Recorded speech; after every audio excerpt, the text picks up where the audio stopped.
Welcome to Encounter Wargaming. I'm Jay, and today we're going to be taking a look at the Warhammer 40,000 3rd Edition Codex Orks.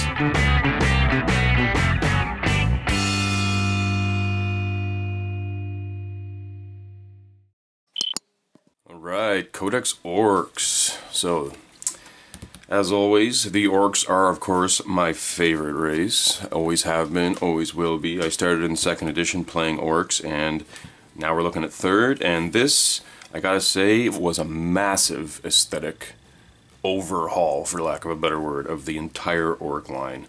In between here and 2nd edition, there was Waagh'hammer.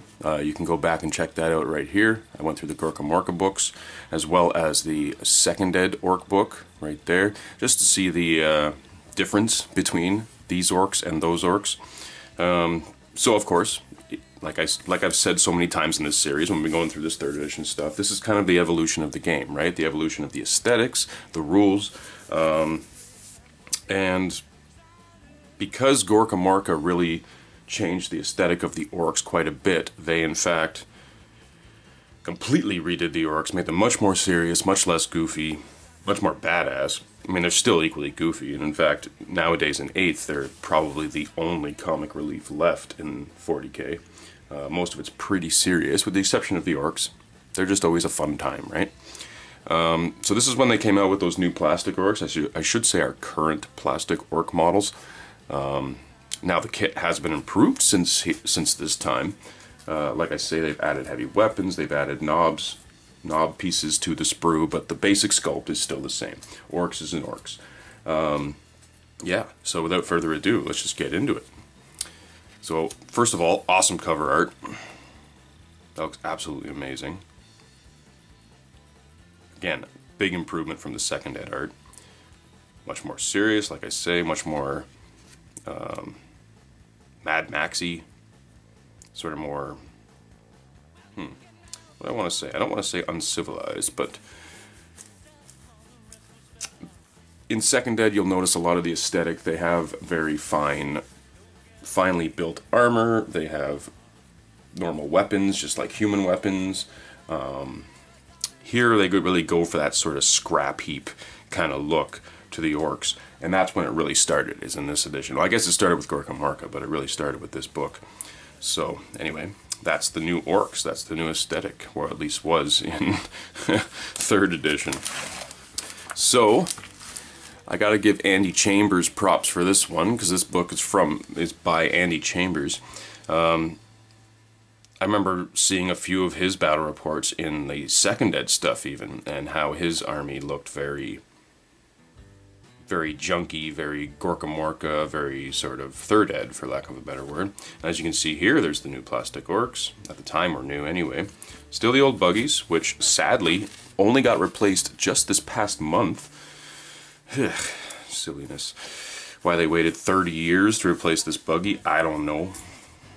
The trucks, at least, they came out with about 15 years ago or something, so those got replaced. But anyway, long story short, there's the new aesthetic, guys. We got these new Storm Boys, which actually have been changed since. These ones were actually the standard plastic Orks with a pewter torso and a pewter jump pack. I'm glad they've done away with doing 2 different materials in the same kit nowadays. Because it was just a recipe for disaster. But they liked to do pewter add-on sprues back in these days for the plastic kits, because I guess it saved them money and it saved them time. And yeah, I guess it's just easier than coming out with a whole nother plastic sprue to add on to the kit. So anyway, let's take a look at the publishing information. So this is $19.99. Okay, so we're right on par with everything else. I want to see who did the cover art. Cover art, David Gallagher. Cool. Good work, Dave. That's awesome. Okay, looks like most of the fluff was written by Gavin Thorpe and the rules by Andy Chambers, so that's awesome. Because, believe it or not, this book lasted all the way through 3rd and all the way through 4th edition. They didn't even give us a new art codex until 4.5, I want to say, but like right near the end of 4th, with 5th in mind. But that wasn't necessarily a bad thing. I mean, it is, because, you know, it's always fun to get updated rules and stuff, but it wasn't necessarily a bad thing because the rules in this book are so awesome that all they had to do later on down the road was release a couple of White Dwarf articles for add-on units and stuff, like Feral Orcs, and there's some other add-on stuff that they added on. In fact, I don't have those exact White Dwarfs, but I do have printouts of those articles, so maybe in the future we'll go through those. But yeah, basically this lasted all the way through 4th, and even in 4th it still allowed the Orcs to be a competitive army, which is just mind-blowing, right? To have a book last 2 editions and still actually be relevant. So anyway, as usual, a little bit of fluff, not a whole lot, and then we get right into the army list. So here we go, standard Force Org chart as always, except as you can see they've put Orc glyphs instead of the standard pictures. That's super cool. And then they give you some special rules here. The mob up rule, which was absolutely amazing. They've sort of brought it back now with a stratagem, but back then any orcs could do it, and you didn't have to be the same kind of orcs. So like if you had a unit of Burning Boys in front and they only had like 3 guys left and they ran away and there was a mob of 30 behind them, those 3 Burning Boys would join that unit of 30 Sluggas. Orcs is orcs is orcs, right? They all just join each other. Yeah. That was pretty much it. Oh, except for Gretchen.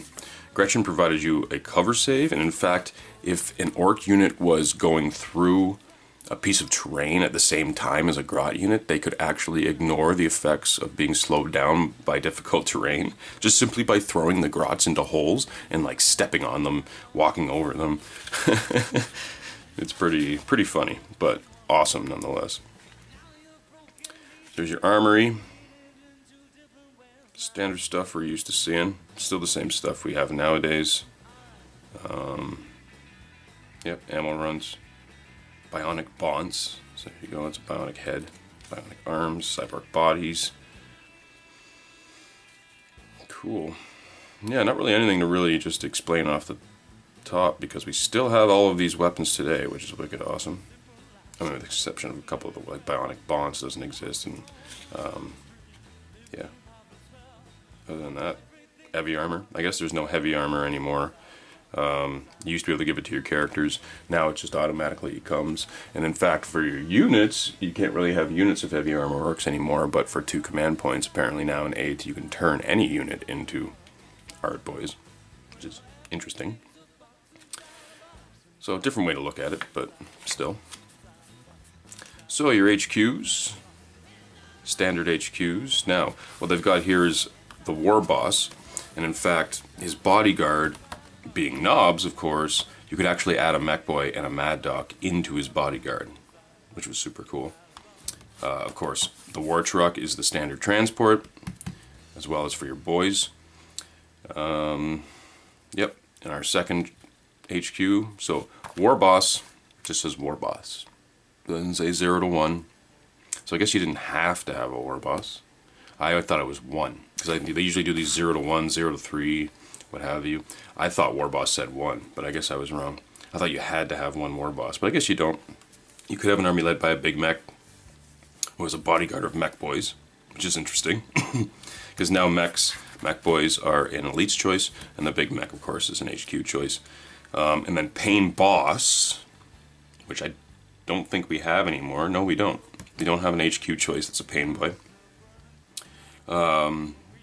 So as you can see here, the mech boys are actually just boy stat line, whereas the big mech is a knob stat line. Now, your Pain Boy, they call them Mad Dogs in this edition, but your Pain Boy is the knob stat line, and there's no lower one. So I guess that's the equivalent of the Pain Boss. Now we take them as an elite choice, not an HQ choice, and there's no like lower or lesser Pain Boys anymore. They just don't exist. But the Pain Boss's bodyguard, you can actually purchase orcs and give them cyborg bodies, which is stupid cool. 4 to 9 cyborgs, yep, and they're just orcs, orc stat line with a slug of chopper. They just have a toughness 5 and a 5-up save instead of a 6-up save. So that's something cool.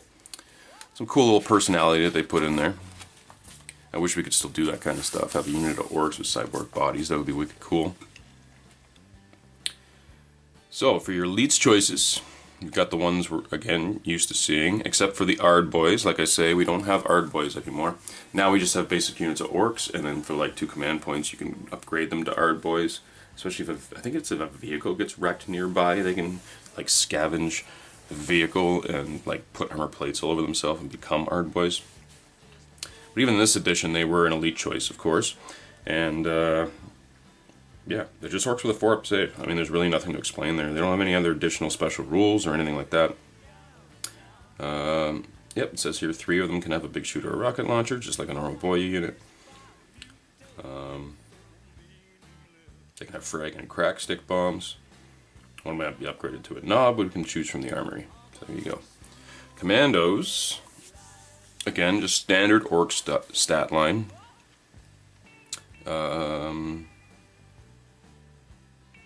One model in a unit can be armed with a big shooter, rocket launcher, or burner. And they can have crack stick bombs or tank buster stick bombs. Okay, but that's because they're massive. Their maximum unit size is 10. That's interesting because the Ard boys is 20, and they can still have 3. So usually it's 1 in 10 heavy weapons per 1 heavy weapon per 10 Orks. So in this case, that's on par. And then with our normal Slugger boys, it's exactly that. 3 models up to a unit of 30. But these guys are 20, and they can still have 3 heavy weapons. So that's kind of cool, actually.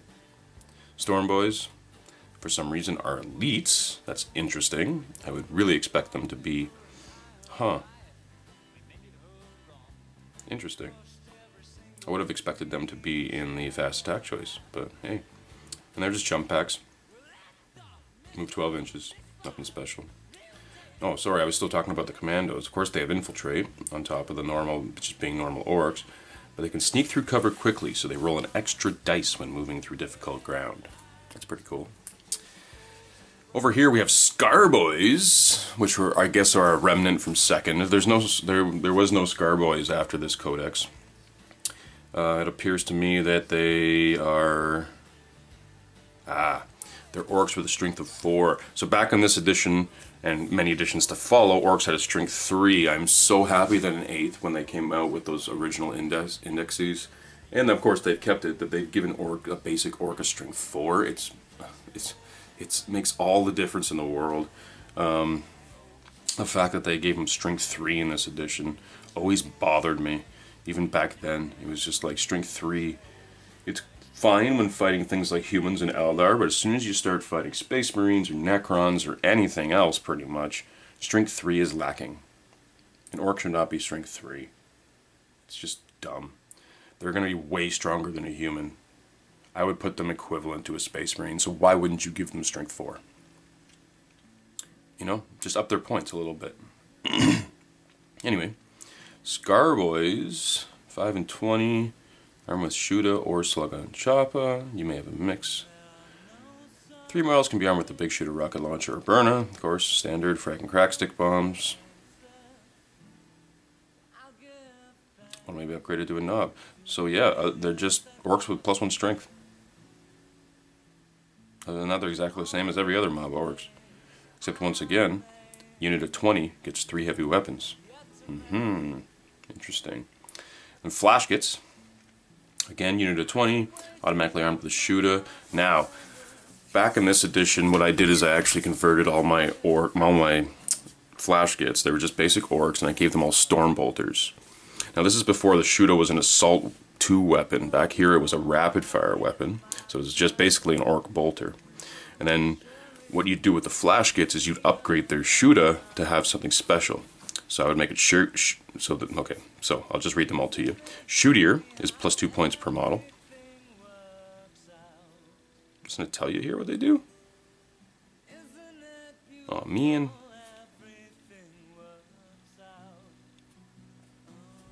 I guess it doesn't. So I'll have to find that later. But Shootier is +2 points. I believe it made it Assault 2. Blasta. Yeah, I'm not sure actually. There's Shootier, Blasta, and Mordaka, and they're all upgrades that you give to your basic Shuda. Plus 4 models can have a big Shuda rocket launcher or burner. Gross. and for 11 points, one can be upgraded to a knob. So, either way, what I did is I actually gave them all Storm Bolters instead of Shootas, and that made them Assault 2 Shootas, because the Storm Bolter back then was an Assault 2, Strength 4, AP 5, so this would have been Assault 2, Strength 4, AP 6. Pretty much the same deal, right? And then later on they made the Shoota Assault 2 anyway, at 18 inches, in the next book, I believe, in the 4.5/5th ed book. So, it's interesting here that they've actually divided the Slugga Boys and Shoota Boys into 2 different units. Now that basically says that you can't mix the two within a mob.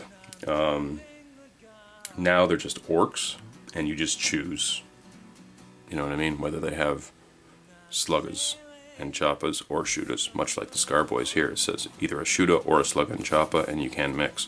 Here it's like, no. They all have Sluggas and Choppas, or they all have Shootas.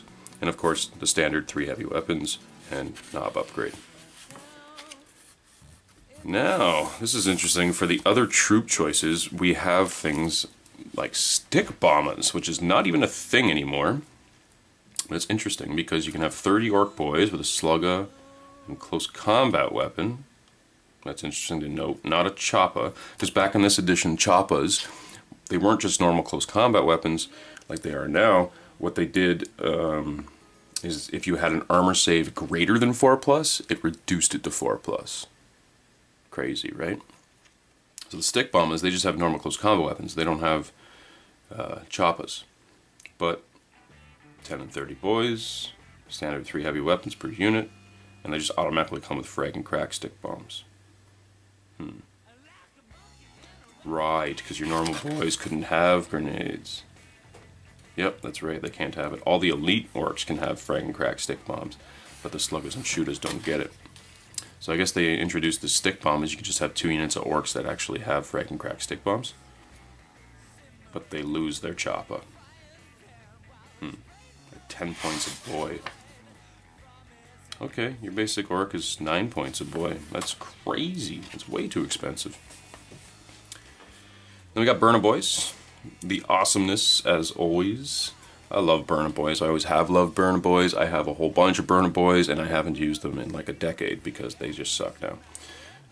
There was a time in 7th where everyone was fielding the Burna wagon, where you put the Burnas inside a battle wagon and you drive them around, and then they just, because you could put the template off, you didn't have to put it off the actual models in the back, you had to put the Flamer template off any point on the vehicle. So people would put, you know, 20 Burna Boys in a battle wagon, drive the battle wagon up, place the template once, and then just times however many guys it hit by 20. Retarded, right? Absolutely crazy. But amazingly effective nonetheless. And even in this edition they were a flamer in the shooting phase or a power weapon in close combat, which is pretty cool, but I think you couldn't use them as both in the same turn, which is very interesting. And for an additional 9 points, you may lead the unit with a mech boy. Okay. You can have frag and crack stick bombs. Well. Yep, frag stick bombs for a point, crack stick bombs for 2 points.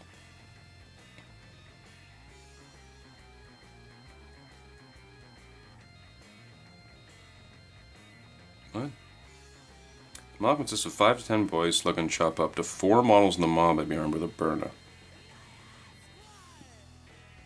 Huh. So it's not the whole unit armed with Burnas. What? Weird.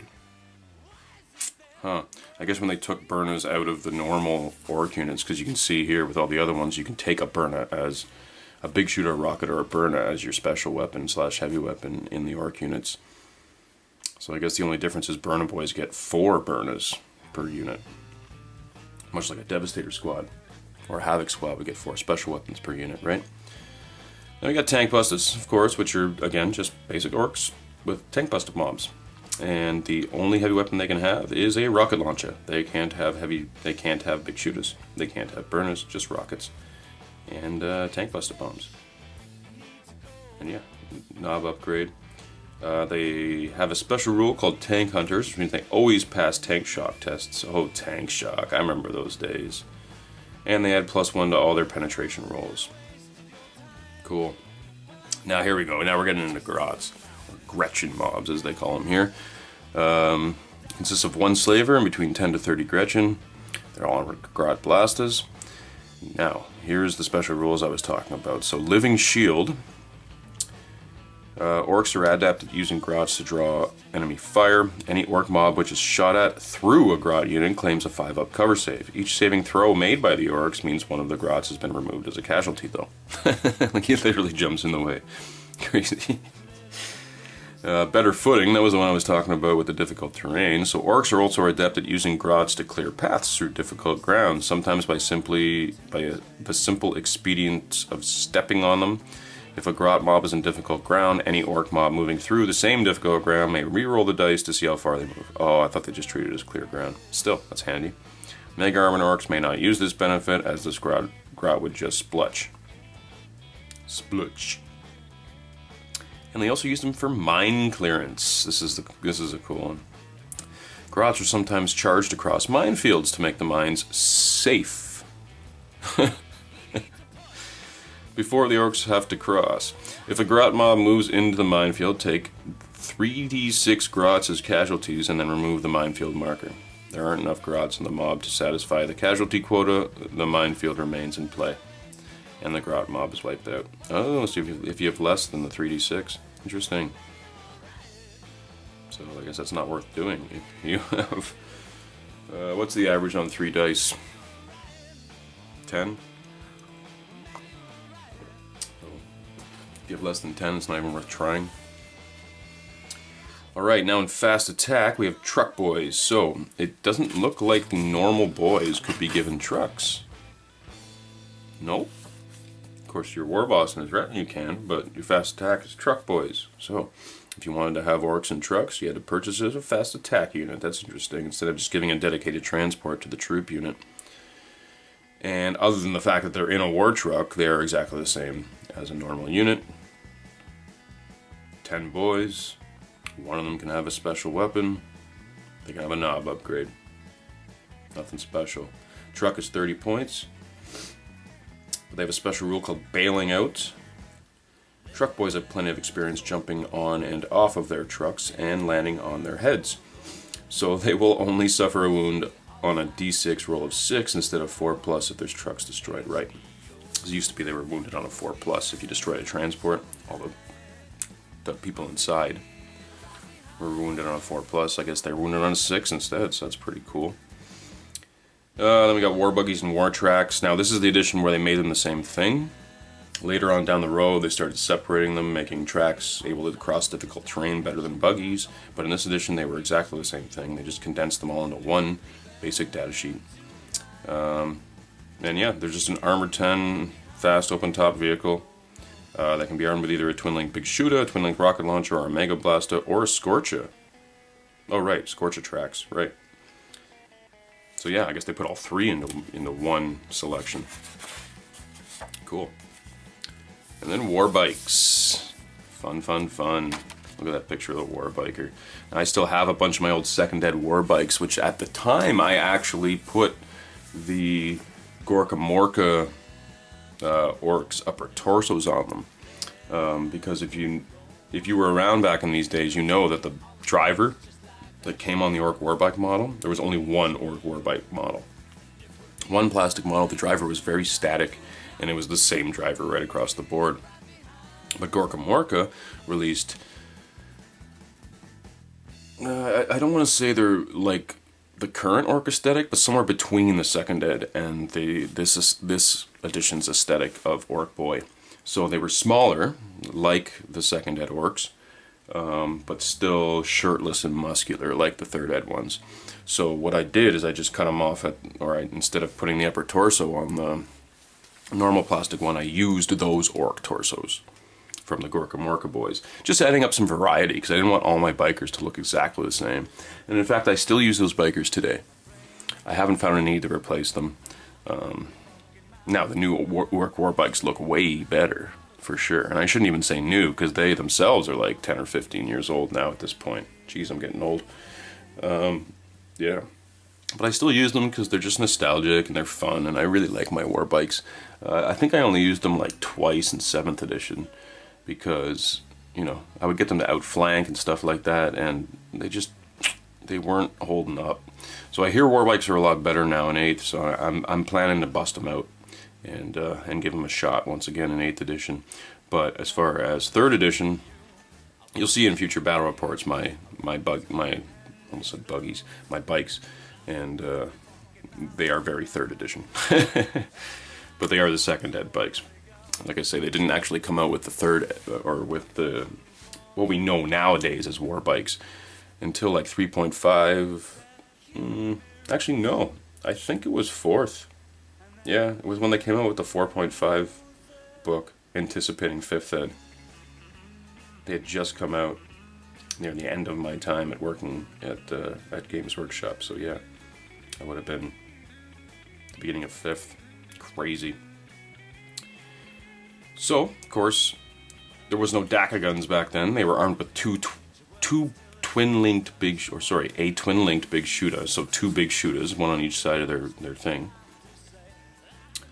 Some warbikes are stripped of their big shooters, and their riders fight as pure assault troops. In this case, a warbike costs 20 points instead of the 30, I guess. And the riders are armed with sluggers and choppers. Chains, tire irons, etc. Oh, close combo weapons, not choppers. Chains, tire irons, etc. Cool. So yeah, I mean, in Gorka Morka, you didn't have to have the big shooters on the bikes. So I guess in this edition, they wanted to make it so people could still use their models from Gorka Morka in Warhammer 40,000. It's cool that Games Workshop always does that. They always try to make the specialist games compatible, at least the miniatures that are available in the specialist games compatible with their core games. I guess it entices people to join, to start playing the specialist games, because they can still use the minis in 40k. And they still do that, which is wicked cool. Like the new Speed Freaks box, for example, all of the vehicles in it can be used in Warhammer 40,000, or you could just use it to play Speed Freaks. It's totally up to you. So, yeah, see, there you go. So it says their big shooters are range 18 inches. Now a normal big shooter, I think, is 36 in this edition. So now they've just made them DACA guns, which has the stats of a big shooter. It's just an 18-inch range instead of 36. So here they just literally put a special rule that amends the weapon's profile to 18 inches. Also, they're hard to hit, so they always have a 5-up saving throw. Furthermore, if an enemy shoots through a unit of warbikes to hit another unit behind it, it counts as in cover too. Warbikes pollution has no effect. Yeah. As they career across the battlefield, they kick up vast quantities of dust and oily exhaust fumes that give them a 5-up cover saving throw. Speed Freaks. So Ork Bikers are the worst kind of speed-crazed loons. They are unlikely to even notice casualties over the roar of their engines and are completely immune to the effects of morale and pinning. Makes sense? They just keep going. It doesn't matter if their buddies are taken out. And they are Psychoblasters. And in Assault, bikers use their big shooters to blast the enemy at point-blank range, breaking through their lines in a storm of shrapnel. This means that the warbikes that charge in close combat strike first and make a shooting attack on the enemy in the first round instead of fighting normally, i.e. roll 3d6, hitting on 5s, with a reroll to hit. Any hits are resolved with a strength and AP of 5. Once the warbikers have resolved their shots, the opponent may fight back. So the first round, they get to fire their big shooters instead of actually fighting, which I remember correctly was actually dirty. So I remember going to a tournament back here in 3rd, and I did that to a unit of Dark Angels. Charged in with the bikes and just unloaded all their big shooters, and all the Space Marines were dead before they even got to strike. It's awesome. So heavy support, we've got our big guns. Now this is before the days of mech guns, so the only big guns that are available here are Labas, Zap Guns, and Cannons. There's Labas, Zap Guns, and Cannons. Rules can be found in the War Gear section. You may include up to 3 additional Grot Crew per gun at a cost of 3 points per model. So they come with 2 Gretchen per gun. So you could have up to 5 per gun just to make them more survivable. Because back then I don't think you even actually shot the gun. I think it was just, yeah, big gun crew. Right, they have a Grot stat line. So there you go. And of course you attach a slaver, because you can't have Grots without their slavers. Now when a battery of big guns is fired at, here we go, that answers what I just said. Randomize the hits between the crew and the gun themselves by rolling a d6. 1 to 4 you hit the crew, 5 to 6 you hit the gun. Hits against the Gretchen crew are resolved normal. Guns count as a vehicle with the armor rating of 10. Okay, that makes sense. Cool. And then, yeah, so these are the big guns that I guess they wanted to still be able to use the models from Second Ed, and then they actually came out with new ones, which are not new now, but they still sold until recently on the website. The Cannon Laba, which was more of a mortar than a catapult. I always thought of a Laba as a catapult, but in the pewter models that came out with in this edition, it was more of a mortar looking thing. And then of course the Zap gun, which is basically just a, you know, las cannon with a bunch of wires all over it that shoots an electricity bolt.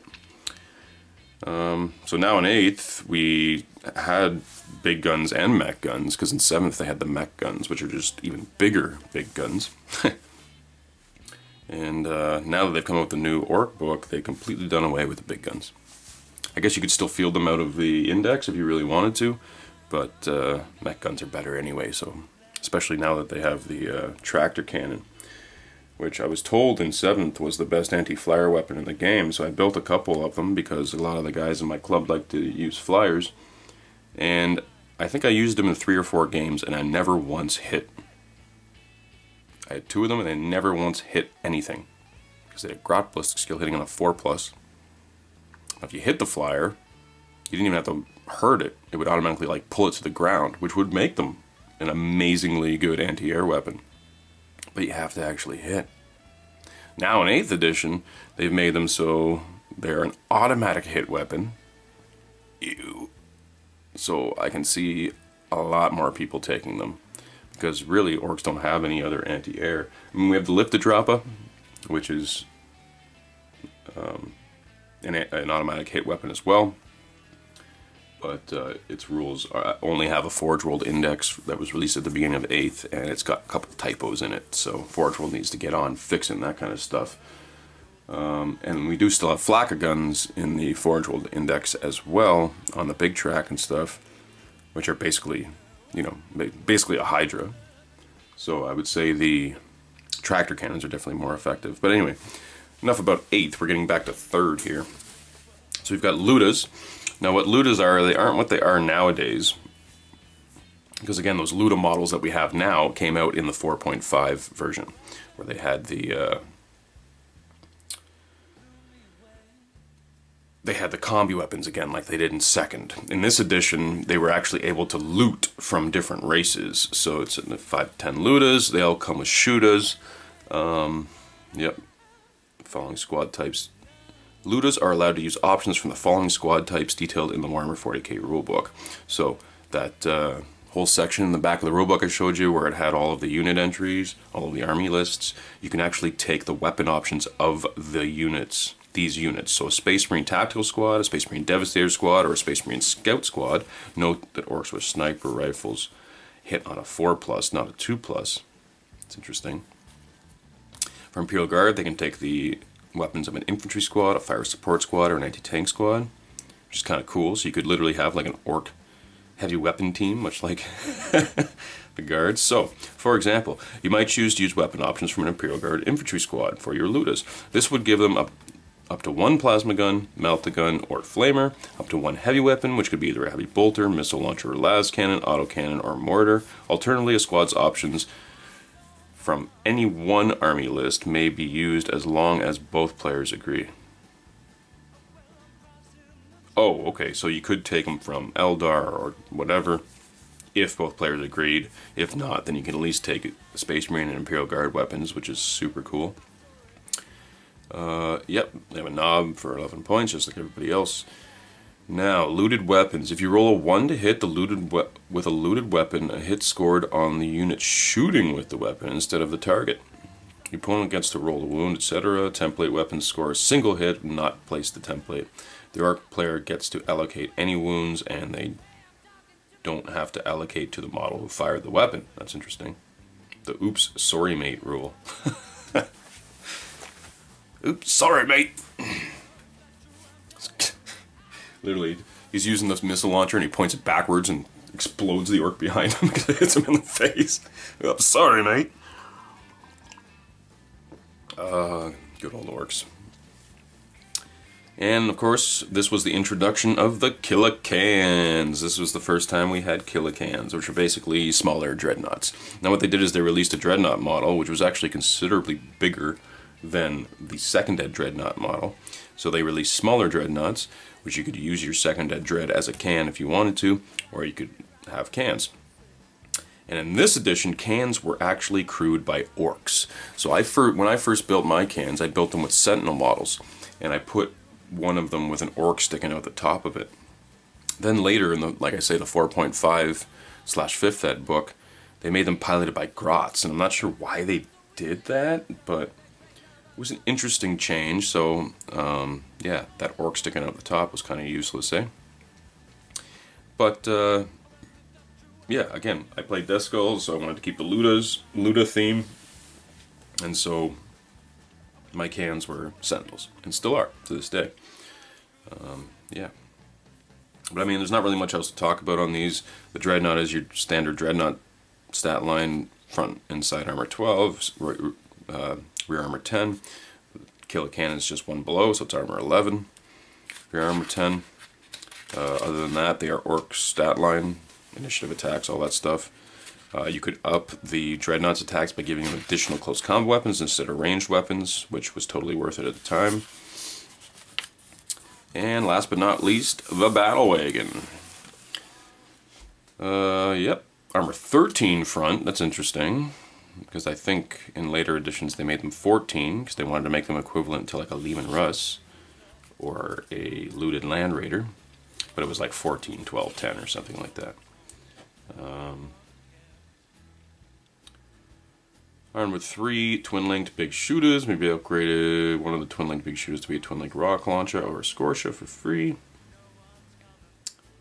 Has a big gun, which is either a lava, a zap gun, or a cannon. In addition, the battle wagon may mount up to 5 bolt-on big shooters, may be fired by the orcs on board. Wow. So it's got 3 twin-linked big shooters. You can give it a cannon, and then it can have 5 bolt-on big shooters. That means you'd be rolling 9 shots, re-rolling to hit, and then another 15 shots, all at strength 5, and then the lava, or sorry, cannon, or zap gun, which is, a zap gun's basically a las cannon, if you want an orc version of a las cannon, I guess. And this is something cool that I wish they would bring back, a looted vehicle. So you could literally, much like the Ludas, could have weapon options from Space Marines or Imperial Guard. You can literally loot vehicles from Space Marines or Imperial Guard. So a looted vehicle may be chosen from the following list entries in the Warhammer 40,000 rulebook. Space Marines, you get a Rhino, a Razorback, a Predator Annihilator, a Predator Destructor, or a Land Raider. And then for Imperial Guard, you can loot a Chimera, a Hellhound, a Griffin. Griffins don't even exist anymore. A Leman Russ Battle Tank, a normal Leman Russ, or sorry, Leman Russ Demolisher, and a Basilisk. Although the cost for the looted vehicle remains the same as its parent army list, the ballistic skill is reduced to 2. Obviously, it's crewed by orcs. Also note that the models in the looted vehicle may be converted and or painted appropriately to show it is being used by orcs. Simply borrowing a Leman Russ from an Imperial Guard army is not allowed. So they're actually saying if you want to loot a vehicle, you have to make it look orky. Otherwise, you suck for just taking your Imperial Guard Leman Russ off the shelf and throwing it into the game. Now, the looted vehicle may be given any weapon options permitted from its army list. For example, a Leman Russ battle tank may take a heavy flamer or heavy bolt responsons for plus 10 points. A looted vehicle may use orc upgrades as well. Okay. So it uses orc vehicle upgrades. It doesn't say it can use the vehicle up. So weapon options, not upgrades. So weapon options from its parent army list. Right. And then orc vehicle upgrades. Cool. And the special rules of the looted vehicle means it might break down. So each looted vehicle at the start of the turn, roll a d6 on a roll of a 1 on this table below. On a 1, roll again on the table below. Make a breakdown test for each looted vehicle at the start of each turn. Oh, okay, you roll a d6 on the roll of a 1, then they roll on the table. They don't just automatically roll on the table. Okay, so if you roll a 1, they have to, something bad happens. So you roll another d6 on the table, and on a 1, they cannot move this turn. Roll again next turn. On a 2 to 3, they move normal. May not move this turn. Oh, that sucks. What?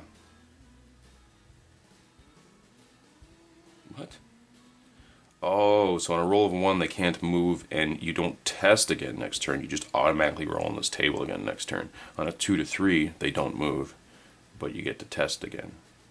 And then 4 to 6, don't press that! Waaagh! The vehicle launches forward 2d6 straight ahead. Make dangerous terrain, tank shocks, etc. If the vehicle were moving normally. The vehicle counts as moving the distance rolled on the dice and may not make any further moves this turn. Cool. So that's the Orc army list, guys. Let's get into the color pages. This is always fun because this shows us the aesthetics of back then. So like I said, in this edition, we're really getting away from the Gulf green tables. So here we've got that sort of desert look. That they still got the old second ed clay buildings.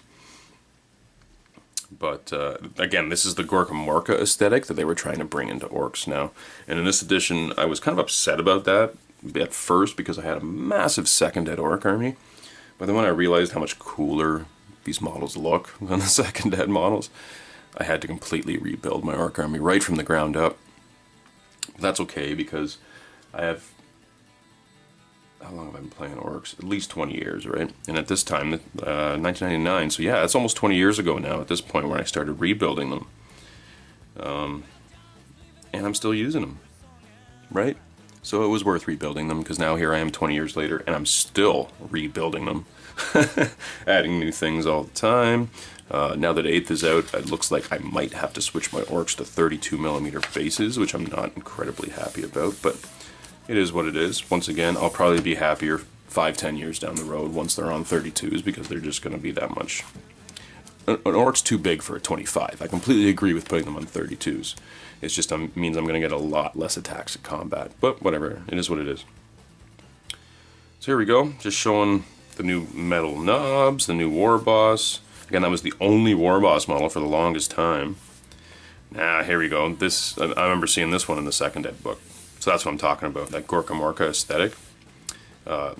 So Adrian Wood's army here that we saw again in the old second ed book is very scrap town looking, you know, junkyard vehicles. Yep, and even his Orcs are the Waagh'hammer boys, the skinnier yet still muscular boys, as opposed to the current Orc models. Yep, and even Andy Chambers' army too. Like I say, in second ed he had this very old school looking Waagh'hammer. See, there you go, you got old Goth boys there. Just this Goth Scar boys painted up to look more current. Same thing here, the old Waagh'hammer computers. And then he's added a new bunch of plastics here as his burners, and the new metal knobs as his knobs mob. And there you go, he's got old Waagh'hammer boys here in this truck. Some scratch build dreads using, it looks like Predator turrets. That's pretty cool. And then of course the big guns that they just come out with at this point. Here we go again, the tactics page. Again, I wish they would start putting this kind of stuff back into codices. They don't do this anymore. I loved these tactical pages where it showed an army deployed and how to utilize, you know, their movements across the battlefield. Here we are fighting the old Talarn Desert Raiders. Super cool models even to this day. And just a mall of boys there. I love it. So as usual, they give you painting tips in these old school books. I don't know if they even do that anymore in the new codexes. Now that I think of it, they may not. They might. I don't know. What am I doing? My brain's not working today anyway, but whatever. So yeah, very basic techniques on how to paint Orcs. Orc skin. Orc skin is a lot of fun to paint, actually. The problems I had painting these Orcs was actually all of the little details. They got little leather straps, and little teeth hanging from their wrists and belts and what have you, little pouches everywhere. So like, you know, you literally have like 3 Orcs for every 1 Space Marine as far as model count, and they probably, each Orc probably has 3 to 5 times the amount of detail that a Space Marine has. So I understand why a lot of people go around with gray gray hordes. But come on, guys. I painted my orc army. I've painted 120 models. Actually, basic boys. I'm probably looking at more like 150, maybe even 200 at this point. So it's an ongoing process, but you got to do it, guys. You can't play with unpainted models. It's just not cool. So here we go, showing the old Waagh'hammer buggy with all of the pewter Waagh'hammer upgrades. You see how skinny the little driver is. Same thing here, a truck. Now, of course, they've converted that quite a bit. And the big shootas. Now, like I say, there was no big shootas in the sprue back then. So what people usually did is this is obviously a heavy stubber that they've used. But then people would also put an extra shooter barrel on the normal shooter, just extending it out, calling it a big shooter, because that's literally what it is. It's a shooter that's bigger. So yeah, anyway, sorry, I'm not going through the clans properly here. So we're starting with the Goths, sort of the main clan that you know everyone talks about. They're the Black Legion of the Orcs, Gazkul's clan, and your aesthetic there is basically black with checks and a little accents of red. Then we've got the Snakebites, which are sort of your more feral of the orc tribes. And of course roaming around in leather and cotton clothing, hence why their colors are usually brown and yellow.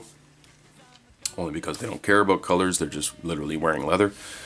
Then we have the Bad Moons, the richest of all of the orcs, because they lose their teeth faster than other orcs, and if you know anything about orcs, they use their teeth as currency. So because the Bad Moons lose their teeth a lot quicker than other orcs, they have a lot more money to buy really shiny toys.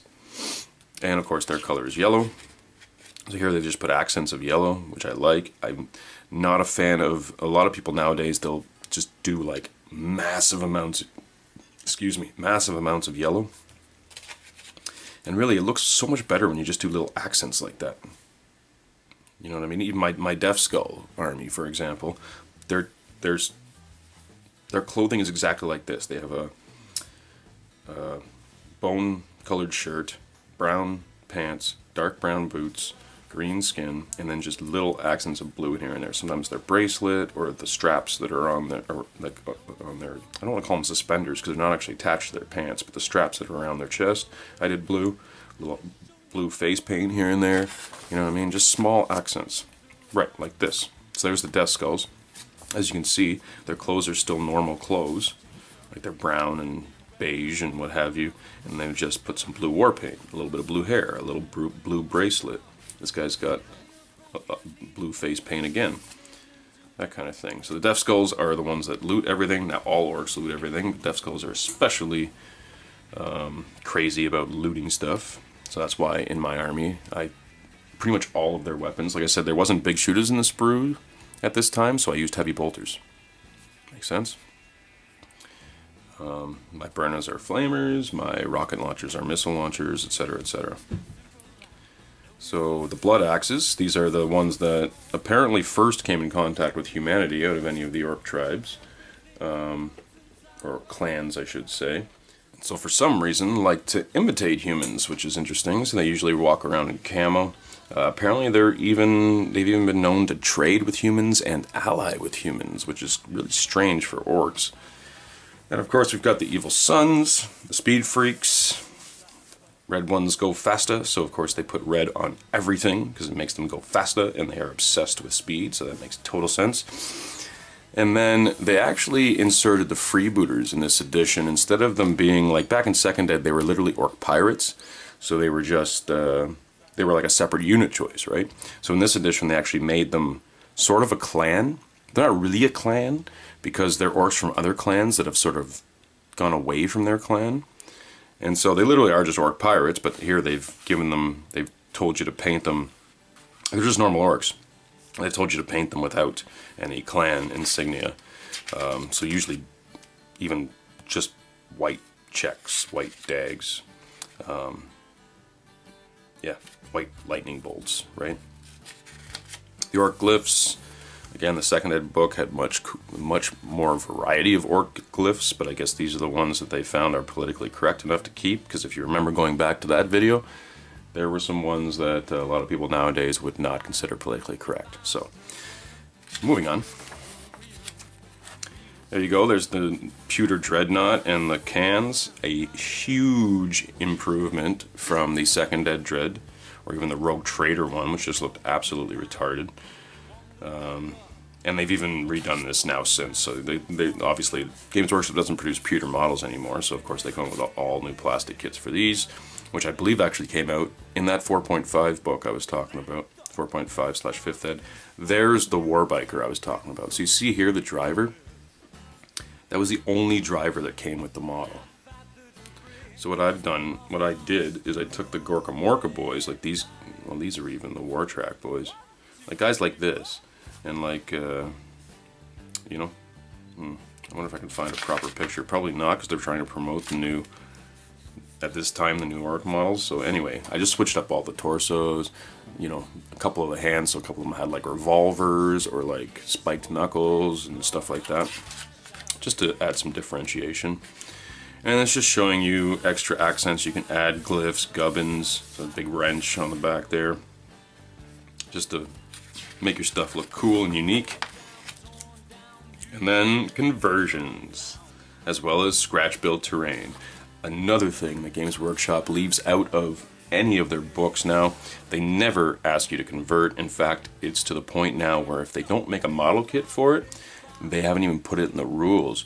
So for example, now in 8th Ed, in the index we had your basic Big Mech.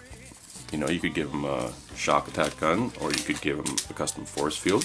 But the thing is, there's no actual model for a Big Mech. There's a Big Mech with a shock attack gun, right? But there's no actual Big Mech model, just a standard Big Mech. So, they took them right out of the book. You can still use the rules from the index if you want, but the only model they have with a custom, there's no Big Mech with a custom force field model, so they don't allow normal Big Mechs to take custom force fields anymore. There is a model for a custom force field in Mega Armor, so there's rules for that. You can take a Big Mech in Mega Armor and give them a custom force field, but not your normal Big Mech. So, regardless of 8th edition rules, what I'm trying to tell you is they literally don't want you converting stuff anymore, or scratch building your own terrain for that matter. Nowadays they have so many plastic terrain kits, and they've made terrain in 8th edition completely useless, in the sense that it really doesn't have any special rules, unless it's one of the kits they produce. In which case it has very specific rules in the rulebook. So I see where you're going with that, Games Workshop, but it sucks, bro. It just sucks. I really wish they would encourage more stuff like this. Like, look at that truck. That looks wicked cool. And these dreadnoughts made out of Predator turrets. I mean, I don't know how Andy thought of that, but that is so cool. And like I say, your old school Ork buildings. Painting tips, conversion tips. Look at this. So there you go. There's a heavy bolter, Ork holding a heavy bolter, Ork holding a Space Marine missile launcher. So it's your loot, and there's the big Shuda I was talking about. So it's literally just a Shuda. You cut the front off another Shuda and like glued it onto the front, and there's your Ork with big Shuda. I love how they've posed this one, so he's like, the kickback is pushing him backwards. That's so funny. Whoa, Gargant. Crazy. Oh, this is a big campaign that they released back in 2nd. I remember this in the White Dwarf. Look at all those buggies. That's insane. Yeah, this is an article they released back in thing. And there's the armor cast Baneblade. Cool, blown out like that. That looks awesome. Gargantuan Squigoth. Like I said, a Stompa. Now, Armorcast used to make a Stompa model, which is freaking massive, as well as the Baneblade. This Squigoth, I believe, was, I remember reading that article, and I believe it was converted from a toy dinosaur, if you can believe that. In fact, I've considered doing that myself in the future. Maybe I will. I've got so much other stuff to work on, though. We'll just see how all that goes. And there you go. There's an old 2nd Ed Ghazghkull Thraka. They converted because the old Ghazghkull Thraka was very static looking. Yeah, converted his own Ghazghkull Thraka. Andy Chambers knob here. That's the knob with the Waaagh banner.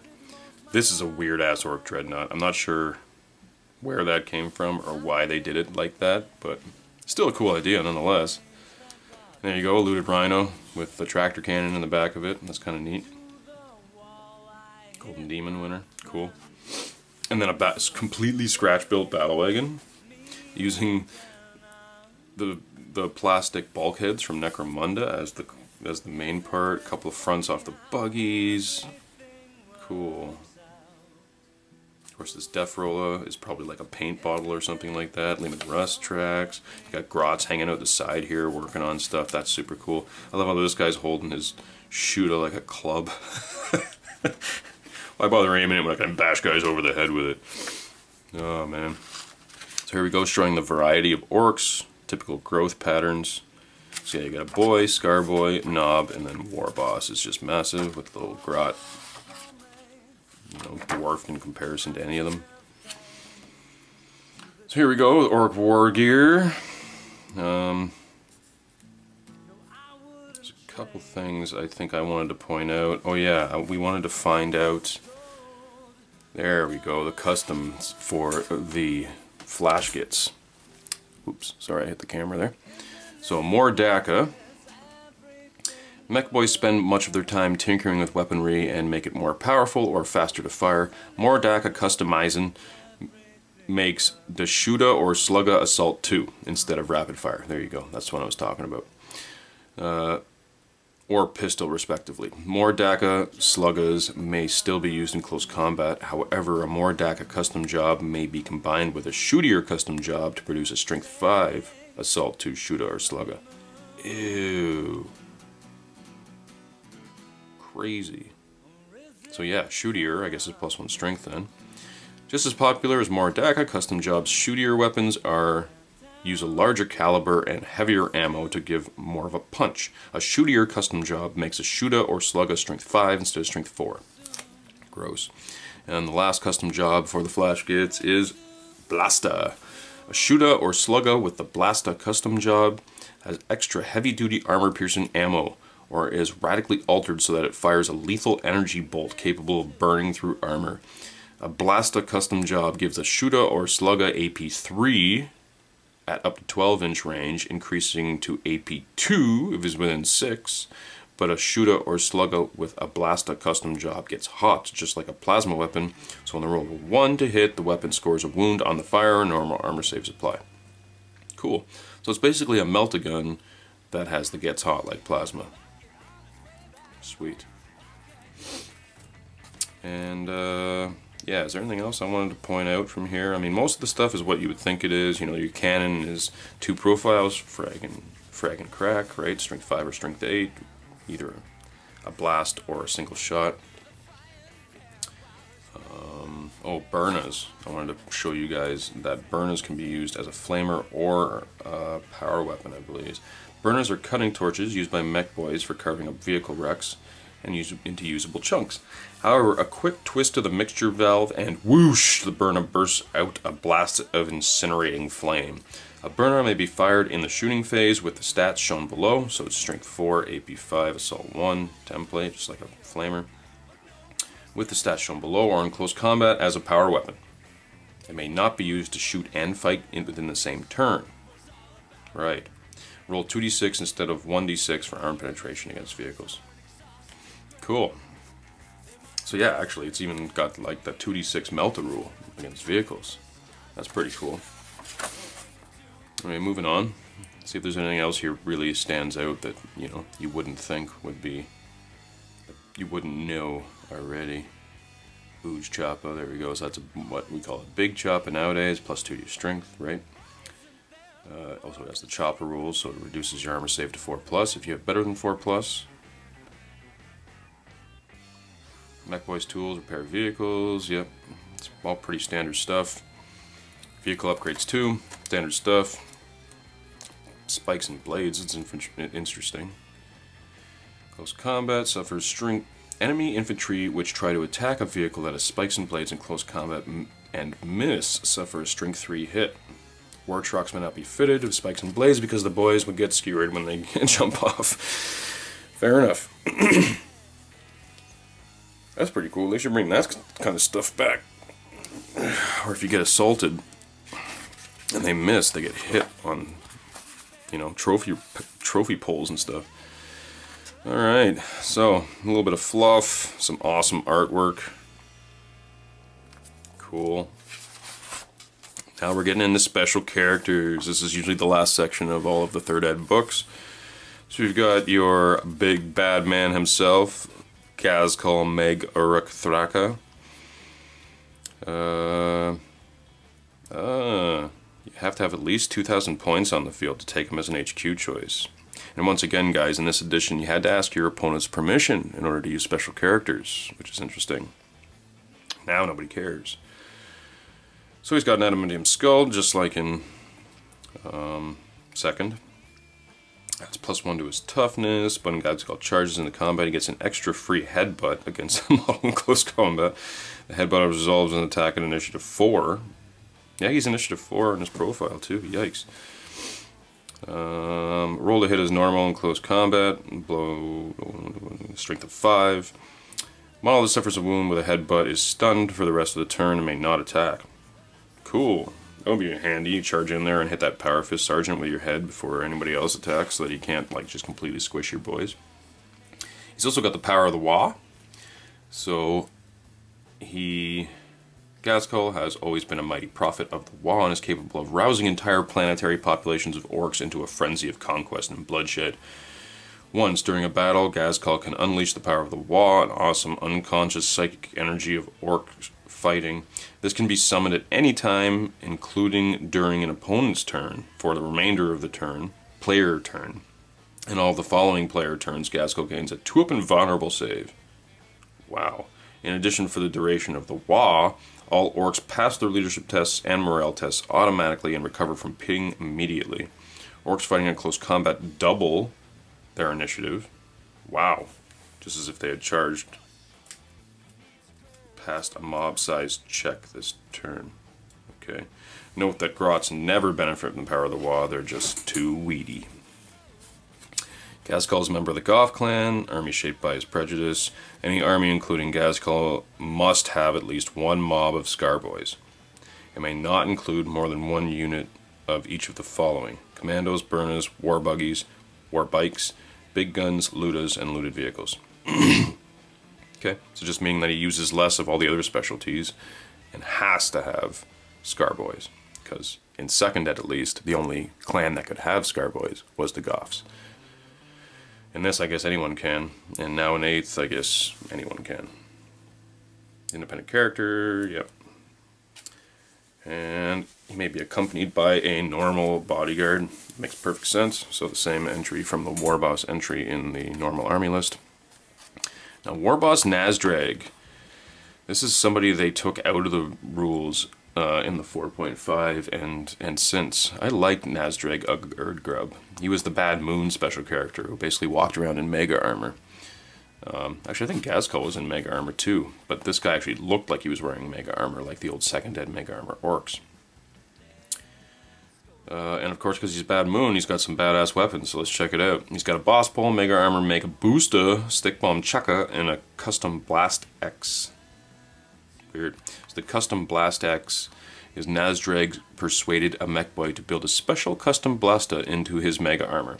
This has the following characteristics: 36-inch range, strength 7, AP 2, assault 1, blast. Yikes. It's basically a plasma cannon. And gets hot as per plasma weapons. Yeah, so it's a plasma cannon. Wow. Cunning plans. Nazdrag is renowned for his low cunning and sneaky plans. To represent this, 1 elites and 1 troop mob in Nazdrag army can either use infiltrators or deep strike special rules. Cool. If the option of deep strike is chosen, this may be used regardless of whether the scenario normally uses these rules. Right. The mob chosen must be on foot and may not number more than 20. Interesting. Yeah, I guess a mob of 30 isn't going to infiltrate very well. But even a mob of 20 noisy orcs you wouldn't think would be able to infiltrate. Because even the commandos, I think, were only in units of 10 max, right? Bad Moon army, so of course, because he is a Bad Moon, Nazdrag is a member of the Bad Moon clan and is well equipped and will reflect this. Nazdrag leads an army and may include 1 extra heavy support unit over the above numbers shown on the force organization chart. Cool. It may not include more than one unit of the following: Scar Boys, Storm Boys, Commandos, Slugga Boys, Stick Bombs. Oh, Slugga Boys are on there. Huh. Yeah, I guess the baboons would like shinier toys, so shooters are much more entertaining than sluggas, I guess, to them. He's an independent character, of course, and he has a bodyguard, just like a war boss. Moving on. Boss Zagstruck, that's your Storm Boy guy. Yep, basic knob profile. He's got a jump pack, a choppa, tank buster bombs, frag bombs, and a custom slugga. Dove Vultures. Zagstruck always leads a mob of hand-picked Storm Boys into battle. These are chosen from the army list in normal fashion and cost the same number of points. The Vultures are Zagstruck's Turbo Swoop ability any turn that he does. Okay, what does Turbo Swoop do? Zagstruck and his Vultures are prepared to push their jump packs beyond sane limits and swoop down upon their foes at full speed. When they make an assault, the Vultures may move 12 inches. The increased velocity also means that Zagstruck and the Vultures add +1 to their strength when they charge. Cool. However, there is always a chance that the Vultures have pushed things too far, and they must always make a difficult terrain test for landing. Roll a d6 for each model in the unit, including Zagstruck. On a 2 to 6, the model landed alright. On a 1, the model crashes horribly and is removed as a casualty. No armor saves allowed. Make tests for landing after all attacks have been resolved. Even a crashing Vulture can take some of the enemy with them, but any crash casualties count towards the normal combat results. Cool. Cool. So they still get to fight, kind of, but they don't count towards victory points. That's cool. Mad Dog Grotznik, an old school favorite. It's got a Power Claw, Slugga, Heavy Armor, Cyborg Body, Bionic Bonds, Bionic Arm, Doc's Tools. That makes sense. He's like completely modified. And he is a knob with a toughness of 5, which is dirty. Special rules: he is mad, nutso, 2 slices short of a loaf, not playing with a full deck. You get the picture. Because of this, Grotznik is completely immune to the effects of morale and pinning. During the orc turn, Grotznik will always move straight towards the nearest enemy and assault if he is within range. He has a bad influence, so if Grotznik is part of a mob, his crazed enthusiasm and mayhem infects the boys as well. Not only do they become immune to the effects of morale and pinning, but they also move straight towards the nearest enemy and assault it if they can. They follow their Mad Dog in his headlong charge to glory. He is more machine than orc. The extensive rebuilding of Mad Dog Grotznik has undertaken increases his toughness characteristic by 1. Okay, it's just like Gazgul. And he's an independent character, just like all the others. Now, Snickrot. This guy, I don't think they actually came out with a model for until the 4.5, which we have a model for him now, but we didn't at this time, so that's kind of cool. Yep, he's just a knob profile. He's got Choppa, Slugga, Tank Buster Bombs, and Frag Grenades. His special rules: he is the Red Skull Commando, so Snickrot leads a mob of expert commandos who have fought on a dozen worlds. They are chosen from the army list in the normal fashion and cost the same a number of points, but they are unseen and unheard. Snickrot and his Red Skull Commandos are such experts at sneaking that any enemy unit which wants to fire at them must check to see if they can spot them first using the scenario rules for night fighting. Roll 2d6 and multiply the result by 3. If Snickrot and his commandos are not within the distance in inches, the enemy unit firing is wasted. They blast away at half-seen shapes and to no effect. If Snickrot and the commandos are within range, resolve the enemy unit's firing as normal. If the battle is actually taking place at night, then the normal shooting distance is halved. Right, so it's extra night fight. Crazy. After it's been multiplied by 3. Right, that makes sense. Backstabbers. Being expert commandos, Snickrot and his boys are especially good at eliminating sentries. Alright, sentries. That was in the rulebook, right? You could send out sentries before the battle. Sentries have their initiative value when attempting to spot Snickrot and his boys, and a sentry killed in close combat will only raise the alarm on a 6 instead of the 4+. Cool. I don't remember back then even actually using sentries at all. I mean, I know it was in the rules, but I don't think we ever actually used those rules. I'm sure most people didn't, which is probably why they got rid of them. Now, this is a character I wish they still had. Waaagh Gutsmech. Now, in 2nd Ed, he was actually riding a war bike that had a battle cannon on the back of it while wearing mega armor. Like, it's just like, how the hell are you getting on a bike with mega armor? And then even then, it has a battle cannon on it. So I think they got rid of that kind of silliness in this edition, and we never saw Waaagh again. He didn't appear in the next book after this, and he's definitely not in the current one, as far as I know. Now, okay, yep, his bike doesn't have twin-linked big shooters. Instead, it's got twin-linked autocannons. He also has a custom blaster and a power claw. So let's find out what all that does. Now, he's a war biker, so Waaagh is mounted on a war bike and follows the normal rules for war bikes. He can fire the autocannons during the first round of combat if he charges, just like the war bikers firing their big shooters. However, he may not fire the custom blaster in close combat. Okay. Doesn't even say here what his custom blaster is. Anyway, too many big guns. Waagh's bike has been upgraded with captured twin-linked autocannons and a custom blaster built by Waaagh himself. These may all be fired at the same time at the same target. As for war bikes, the guns are not limited to the maximum range of 18. So he gets full range of an autocannon. Wow. He is a speed freak, of course. The Orc player must make a leadership test for Waaagh at the start of each turn. If the test is passed, and the Orc player can move Waaagh normally. If the test is failed, Waaagh feels a sudden need for speed. Move Waaagh 12 plus d6 inches forward in a straight line in whatever direction he is pointing. If Waaagh is in close combat or accompanying a unit at the same time, he leaves it with no further effects on either side. If he moves into difficult ground, tests as necessary. If he moves off the table, then it's bye-bye Waaagh, though he doesn't count as a casualty for victory points purposes. He just leaves. Crazy. Scrabla. Waagh's war bike is kept clean and shiny by his Gretchen assistant Fix-It. I love orc names. In combat, Fix-It hangs onto for grim death and helps to keep the bike going by hanging off as a counterbalance or even jumping off and pushing occasionally. To represent this, Waaagh may re-roll difficult terrain tests. Cool. And yep, just like everybody else, he's an independent character as described in the rulebook. Now, for the end of the book, as usual, they just give you a little bit of fluff to sort of see you out. So we've got orc tribes and hierarchy. Again, I'm not going through all of the fluff today, guys. This isn't what this is about. This is just about showing off the books, as always. But in the future, if you guys want me to do fluff videos, please comment below, and I will make an effort to do fluff videos in the future. But until you guys ask for it, I'm probably not going to do it right away. Hell, I might do it eventually anyway. But if you want it sooner rather than later, put a comment below, and I'll see what I can do. So here we go. It's showing the orc reproductive. I almost said reproductive system, but it's kind of not really a system at all because they reproduce asexually and they don't gestate inside of the organism. Instead, they release these mushrooms, which obviously grow in the shade. They're showing here with a rock, shade, sun.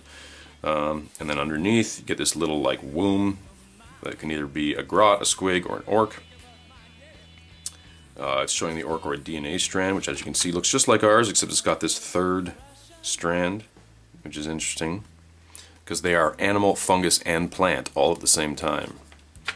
Also showing their skulls and how their brain is pushed to the back with an increasingly thick forehead bone. It makes it easier to headbutt, I guess, without brain damage. And yeah, that's that. So here we go, showing the orcs coming in different sides of the galaxy, where they're all at. Crazy. They're literally everywhere. Nuts. So that was the 3rd edition Codex Orks. A lot of great memories in there for me. Like I say, I started playing Orks in 2nd, and when 3rd came out, I was so happy with the way they redid everything and made everything look awesome. Like I say, it meant I had to completely redo my army, but I am so glad I did, now 20 years later. With still having an aesthetically pleasing army, but also having a lot of the older stuff in my collection, so that's a lot of fun. So this really brought me back to like my grade 9-10 years of playing 3rd edition Warhammer 40k. So the next time on Relics of the Dark Age, we're going to continue a little bit with the Orks and look at the Codex Armageddon supplement. So this was additional rules for Imperial Guard, for the Armageddon Steel Legion and stuff like that, as well as extra rules for Cults of Speed, for the Orks and stuff like that. Like I say, this 3rd ed Ork book lasted all the way through 4th pretty much.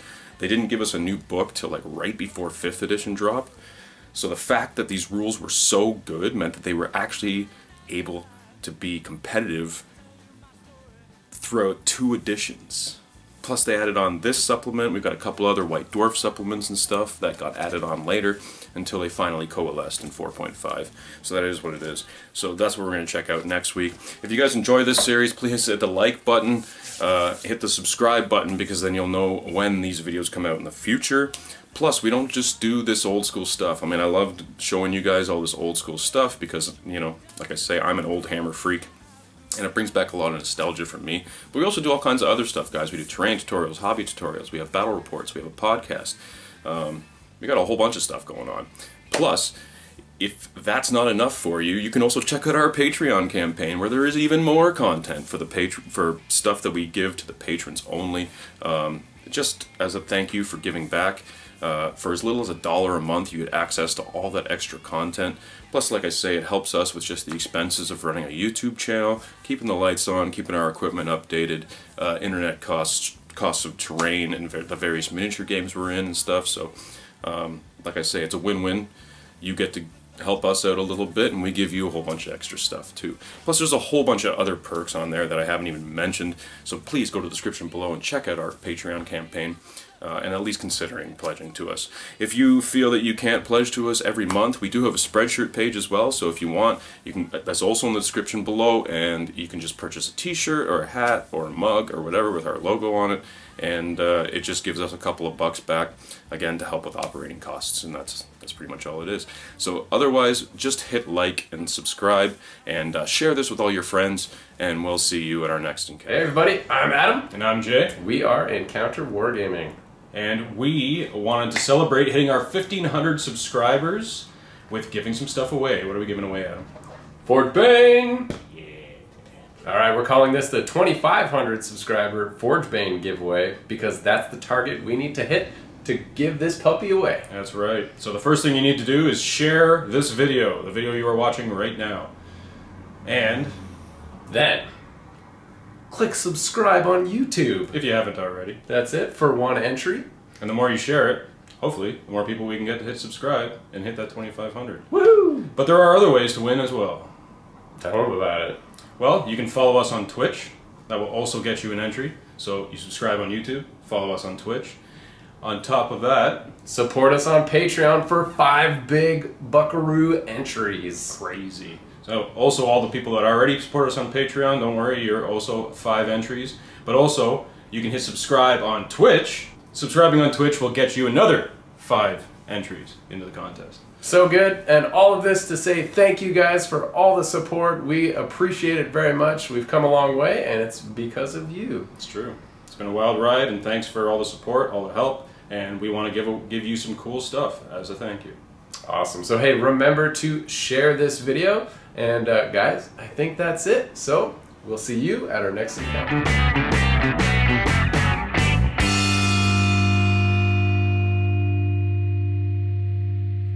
Like a monkey in a rocket on its way back home.